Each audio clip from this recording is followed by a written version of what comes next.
this week in auto history? Got you ready, we got buddy. Time? Got you ready. Well, I don't know about time, but we got you ready. Well, I think we got time. We got time. Time. Just do It's it. on my side.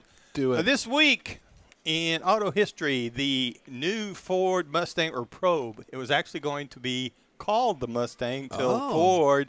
Somebody got the idea that that wouldn't be too good after the buying public said, no, we don't like it. Don't like it. So they ended up making it the Ford Probe. Now, it came with a 2.2-liter Mazda four-cylinder engine, and when it first debuted, it was real high demand. It was a really popular car for a while. Some people were actually paid higher than MSRP for this vehicle early on, but the last Probe rolled off the assembly line in June 20th, 1997. Then also this week, May the 13th, 1986, the Jeep Wrangler goes on sale.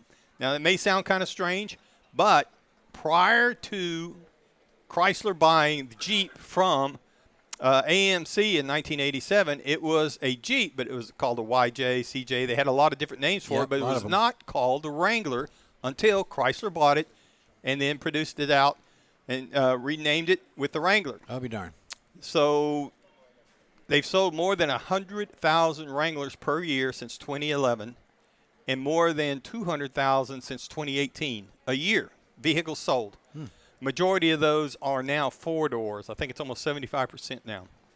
Also this week, Subaru introduces the 1000. Now, this is important because it's tiny rear-engine 360 for a decade is what they sold, but they wanted to compete with Corolla, Nissan, Mazda, and others. So they made this first front-wheel drive car that they ever built with a 977cc boxer engine with 54 horsepower.